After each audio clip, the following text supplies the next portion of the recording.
You. Thanks, my name's Tim, I'm an alcoholic. Hi, Tim. My date of sobriety, 24th of July, 1993. I was 21 when I got sober, just to save people trying to do any maths there. I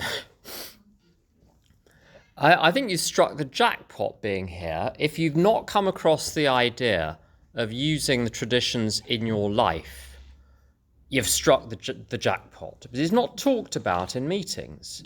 I love meetings, but very often the topic is things I've felt this week and what I think about things I've felt. And that's fine. But it's just a fraction of what's available. If you stay sober for a while, things are going to happen in your life with any luck at all. And one has to have a system for handling those things. Especially if one goes for it in terms of living a full life, that will cause more things to happen. If you're married or if you have a job, you're going to experience a lot more difficulties. Try taking that to your sponsees in their 20s who think that their problems will be solved if only they can find a romantic partner and move in. So you need a system. If you don't have a system, what are you going to do? I can cheerfully report, after now 30 years of this, that I haven't had a problem over the past 30 years that hasn't been admirably solved by applying some aspect of the 12 steps, the 12 traditions and the 12 concepts. There's nothing. I can't think of anything in my life which I perceive right now, today, 4:15 in Arnos Grove, to be a problem. Either there is a solution, in which case it's not a problem, or it's a situation, or there is no solution, in which case it's not a problem, it's a fact. There we go. So there are lots and lots of solutions available. Now, the steps are marvellous. They really are. They got me sober. They got me in a position where I was able to start my recovery, which is perhaps an odd thing to say.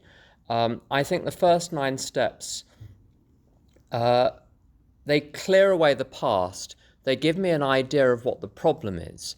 They remove the barriers between me and other people because I no longer have any secrets at the end of step 5. And there is no one I'm frightened of facing after step 9. There is nowhere I'm frightened to go, just in case I run into Bob or Susan or Peter, who I did a frightful thing to in 1974. The fear is gone. If it's done properly, the fear is gone. There is nothing to be frightened of. But it doesn't mean everything's good now. It means you're at the starting line. It's not the finish line, the end of step 9. It's the starting line, which is a little alarming. If that's a new idea, then, well, there we have it. It's a new idea. But also, if you get to the end of step 9, you discover you still have lots of problems. Good. That's exactly as it should be. It means you're now in a position to be able to actually solve those. Now, the last 3 steps, step 12 gives me an awful lot to do. There is sponsorship to do. There is service to do. There is practicing these principles in all my affairs, which means I have to have affairs in the first place. I have to get out there and live.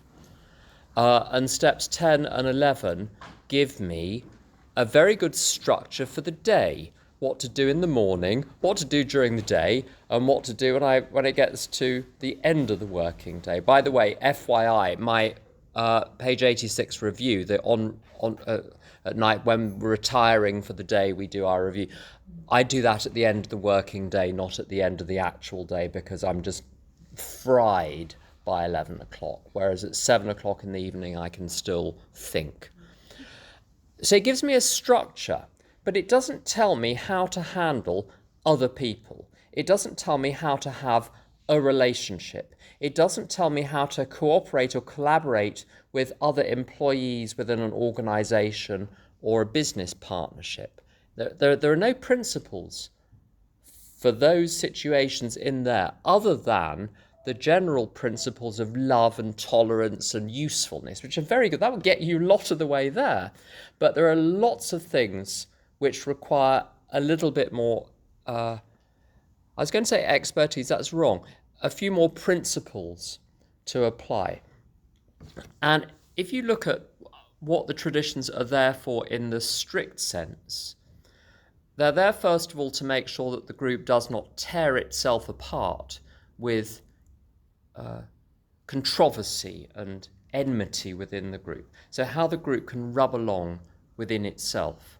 It tells you how the groups can rub along with other groups. It tells you how the groups can operate as a fellowship, and it tells you how the fellowship operates with the outside world. And then this isn't on the concepts, but just a small snapshot.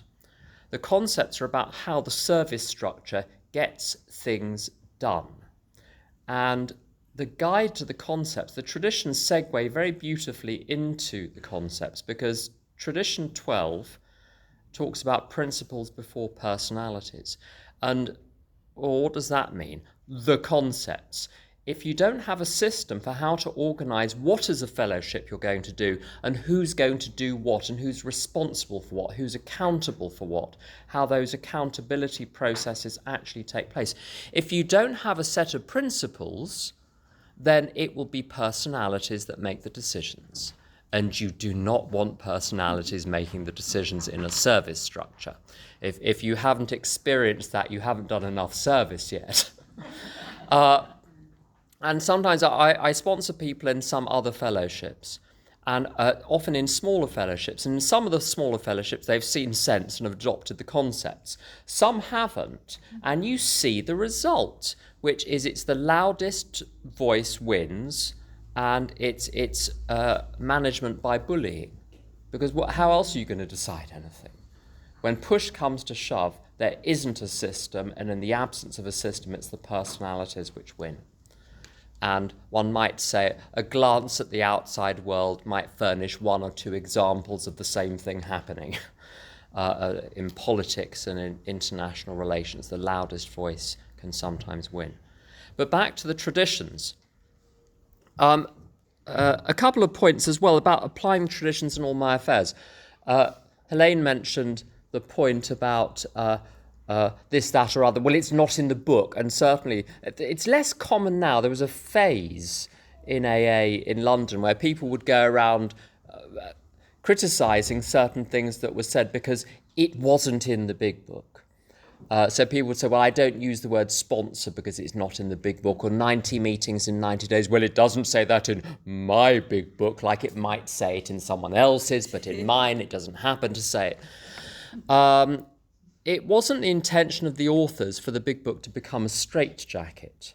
It was meant to be a portal into a new way of life, and it's a remarkably robust and effective one.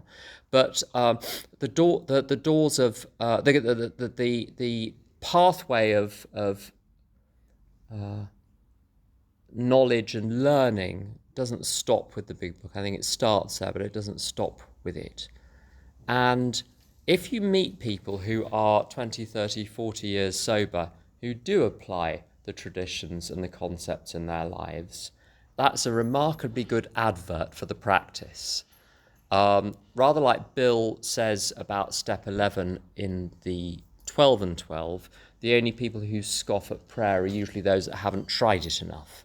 And I think it's the same with the traditions and the concepts. Some people take sponsees through the traditions and the concepts very formally. I'm not of that school, I'm afraid, because I wasn't taken through formally. I was told, here's the book, you can read now, go read it, and then start to apply it. It's the steps are a different matter altogether. To take the steps, to admit I need to do the steps, is an admission I am insane. Because step 2 says we're going to be restored to sanity. What does that imply? But I'm insane to start with. So someone, especially first time through the steps, this is someone that's really not very well. Sometimes the second time through the steps, and sometimes the third time through the steps, that can remain to some extent the case. So it needs someone who is sane to give a little bit of a helping hand. And step 4, if it's done very carefully and systematically with someone who's able to help the person see through their own delusions, it's very, very helpful. And sponsorship, in my experience, produces far better results than people just doing the step on their own. So step 4, I take people through very carefully. Step 8, very carefully. Those are the 2 technical ones. The nightly review is a little bit technical too. The rest are discursive. One just discusses them.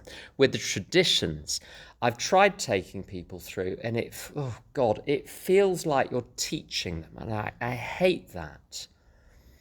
What I do is suggest to people, read the material and start to apply it to situations which arise in your home group, in AA, in the service structure, in your life, and come to me with situations, and we can talk about the application of the traditions to the situations. And that's incredibly helpful. Traditions meetings are incredibly helpful.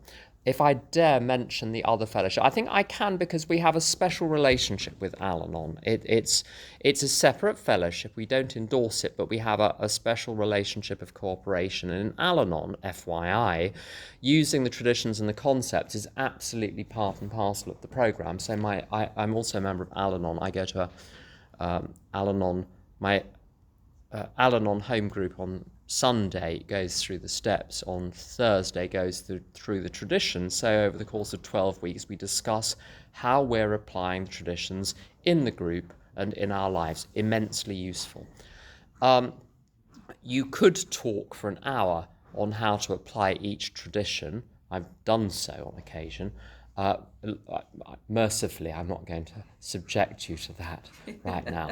So this won't be comprehensive at all. It's just a few ideas by way of introduction to the notion of applying the traditions in your lives. And the difference between principles and rules, in the big book it says, at one point, we wish to lay down no rule of any sort. It says, I think it's in step 9. There are a couple of times when it says a few simple rules, and it uses the word rule on another occasion. But a rule doesn't require any thinking. So if you see a sign, go to the park, and there's a sign that says, keep off the grass. As long as you can read and understand the words keep off the and grass, you're ready to go. There is no application here. There's no quizzing yourself. What could this possibly mean? It means keep off the grass. Under what circumstances? Under all circumstances. It's absolute. There is no question. And a rule doesn't require any thought. Principles require thought. Here's an example. The only requirement for membership is a desire to stop drinking. So Bobby comes into the meeting and is leering at all the girls and pinching their bottoms, but he has a desire to stop drinking. So you can't kick him out of the meeting, even though he's causing a kerfuffle. Then tradition 1, common welfare comes first. Well, what he's doing is not helping the common welfare. So you've got 2 principles in collision. There isn't a rule, kick him out or let him stay.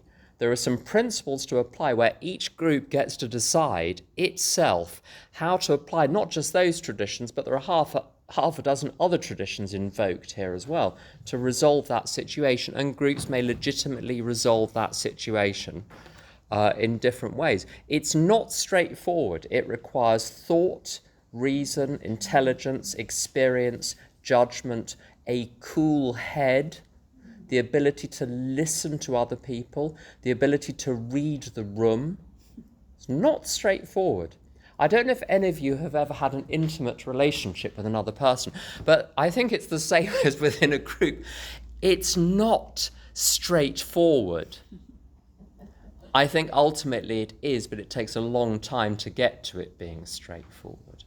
So I'm married to someone, and we've been together for a long time. It's very straightforward now, but only because we're both very diligent in applying quite a number of principles, and that produces simplicity. But simplicity is not walked into. in The Lord of the Rings, they say one does not simply walk into Mordor. One does not simply walk into a simple, harmonious relationship. It requires an awful lot of keeping my big, fat mouth shut and minding my own business. And even that is not straightforward. What is my business? It's not always self-evident. So I've gone through lots of different phases and approaches to recovery over the years. I think that's right. Sometimes people say, well, I can only say what was given to me and I pass on exactly what was given to me, and it is as though it's a sort of static thing, like a sort of Meccano set. I don't think it is. I think one learns, and I've gone through lots of different phases. So what my current view is where I am today. I may change my mind on the train on the way home. When it says in Tradition 3 that the only requirement for AA membership is a desire to stop drinking, there is a nice little idea in there, which is my only legitimate desire is a desire to stay sober. As soon as I want other things, I'm in the most terrific trouble. And in step 3, it says about God, aka the higher power. If the word God bothers you, I understand. So just whenever I say God, just mentally translate that to higher power. You're just as far ahead, back in the room. The deal with God is that if I turn my will and life over to God, God provides everything I need. And that's everything not just shelter and a ham sandwich from Lidl. Everything I need to live and thrive and become my full self. That's needed. That's not a luxury. Living a full life is not a luxury. It's part of the deal, I believe. So God will provide everything I need. If God provides everything I need, I don't need to want anything, which is such a relief. I expose myself to media very, very little. But my impression when I do expose myself to the media is there are lots of values out there which are about wanting things. So in my occupation, I don't call it a career anymore, because I don't even like the notion of the self-importance of that. I have an occupation. In other words, something in which I occupy myself. There we go. And it's a livelihood, so I earn my bread and butter doing it. But I don't have a career in that sense. It might look like one, but I don't have one. But for that, for various reasons, I'm on LinkedIn, which is, if you're not familiar with it, a website where it's like a social media thing, except it's professional with people's profiles. And everyone is so ambitious. They want to be like...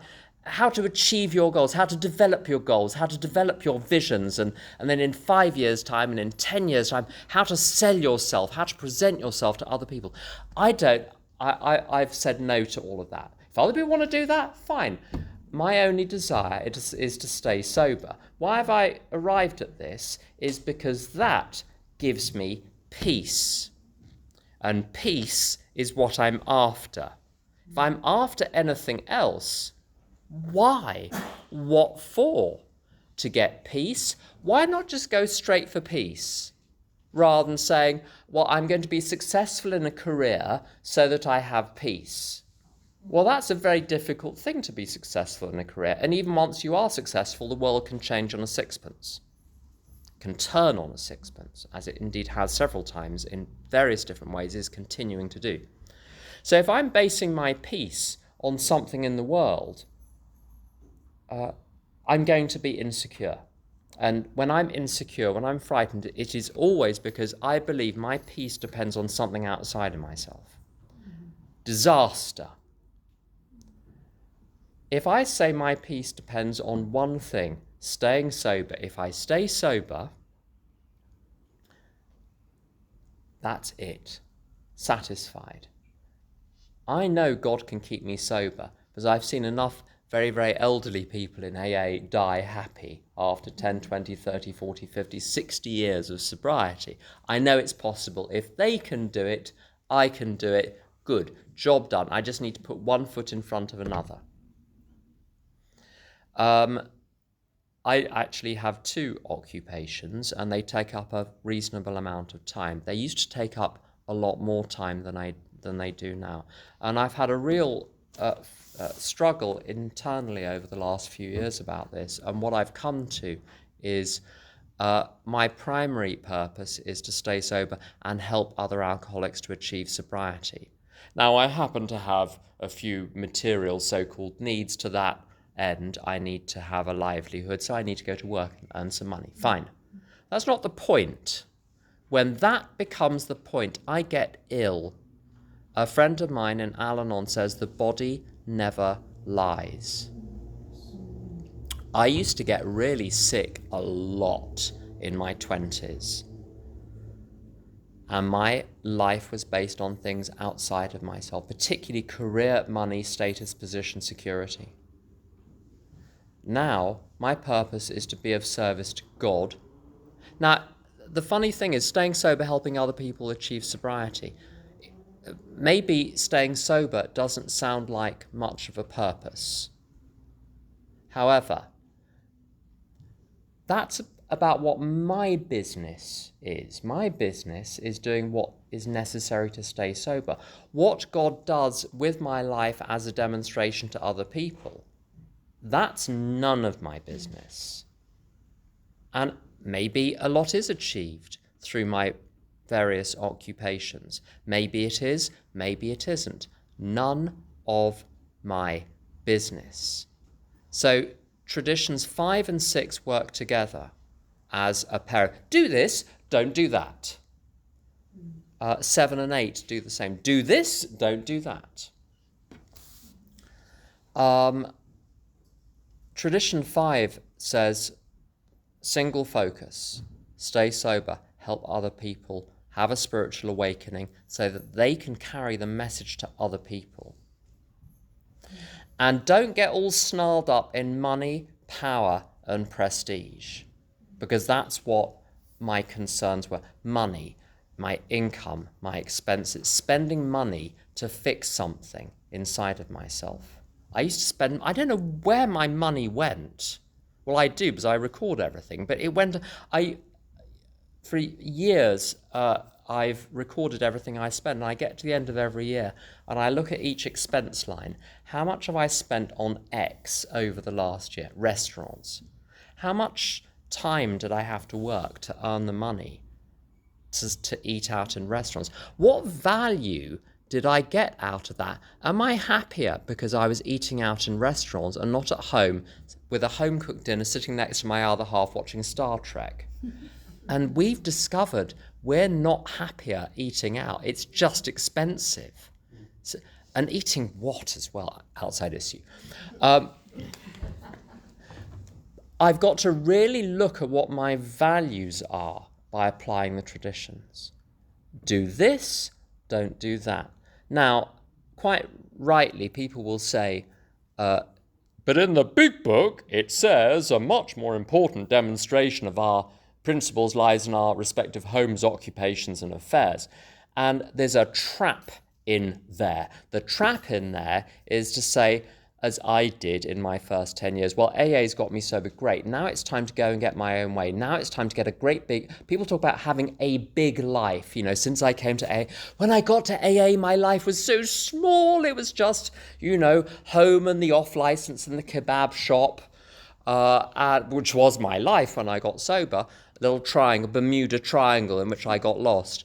And now I have a big life. So I've sort of left AA behind. I come to a sort of a drive past or aerial bombing with spiritual wisdom, and then I'm off again, to do my very important things, because a much more important demonstration of our principles lies in our respective homes, occupations, and affairs.